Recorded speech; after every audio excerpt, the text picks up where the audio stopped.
Kilala rin Binondo dahil sa masarap na pagkain. At sa pagdiriwang ng Chinese New Year, makisaya at mabusog sa Chinatown food trip. Kasama si Cesar Apolinario. Sa likod ng makasaysayang Our Lady of the Most Holy Rosary Parish Church o mas kilala sa tawag na Binondo Church ay ang mga katakam-takam na pagkaing tatak Chinoy na talaga namang maipagmamalaki ang Chinatown sa Binondo, Maynila.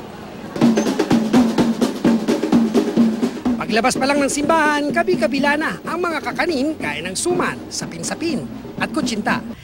Hindi mo na nga kailangang dumayo pa sa Antipolo dahil nagkalat din ang mga kasoy dito.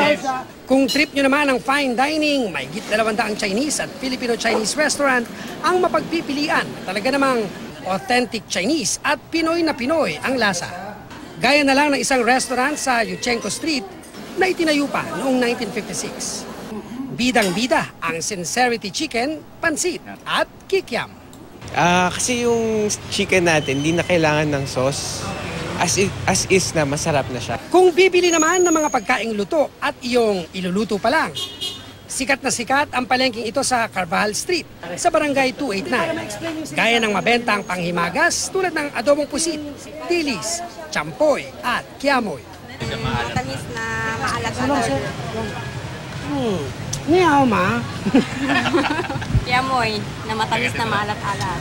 Kaiba nga. Lumang tradisyon ng pagbebenta, yung grams-grams ang ano. Kung gusto mo 50 grams lang, pwede. 10 grams.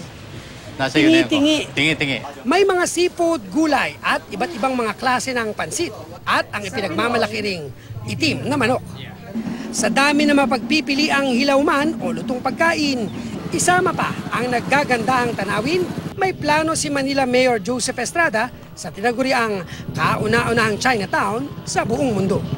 Makipag-ayusan sa Hong Kong para dumami tourist dito at pagpunta rito, mag-invest dito. Para sa unang balita, Cesar Apolinario reporting.